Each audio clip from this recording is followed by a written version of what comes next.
Teacher கால் பண்ணியிருக்காங்களே உடம்பு சரியில்லையான்னு நம்ம ஓடுனா அந்த பையன் இந்த கள்ளத்தனம் பண்ணி வச்சிருக்கிறான். இன்னைக்கு வீட்டுக்கு வரட்டும், அவன் நரம்பு காலை உடைக்கேன். ஏன் அம்மா தன்னால குழம்பிட்டு இருக்கு? அம்மா அம்மா ஆ நீ என்ன ஏமாத்த கிடக்க? என்னம்மா உன்ட்ட ஏமாத்தினேன்? அண்ணன்காரன் அப்பா கையெழுத்த வேற எவனையோ சொல்லி போட்டு போயிருக்கான். நான் தான் நேத்தே சொன்னல உன்கிட்ட அவன் ஏதோ திருட்டுத்தனம் பண்றான்ட்டு. நீ தான் என்ன திட்டுன? அவன் வீட்டுக்கு வரட்டும்.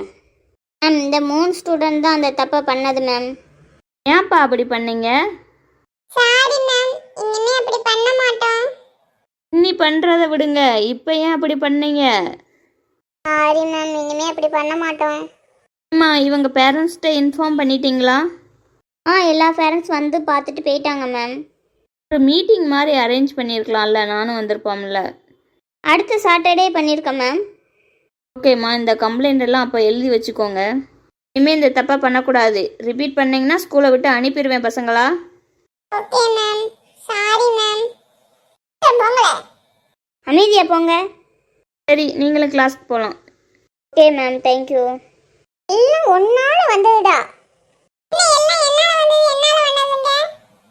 கையெழுத்து போடும்போது வேண்டாம்னு சொல்ல வேண்டியதானே? ஈனு சரிண்ணா.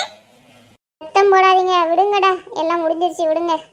இல்லடா, காலையில என்னன்னா அந்த பிள்ளைய திட்டுது, இப்போ என்னன்னா இவன் திட்டுறான். இனி வீட்ல போய் எங்க அம்மா கிட்ட வேற அடி வாங்கணும். அங்க மட்டும் எங்க வீட்டுக்கு போனோடனே விருந்தா இருக்கு. டெய்லி வாங்குறது தானே, கூட 2 வீடு அடி விழும். வாங்க.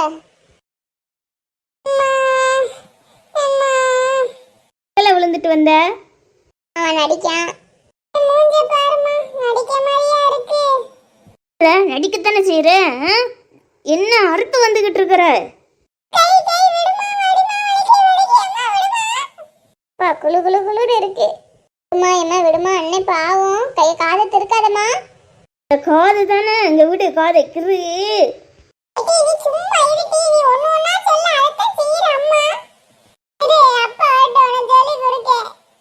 பண்ணிட்டேன். வரும்போது ஒரு சாட்டையோட தான் வருவார் இன்னைக்கு.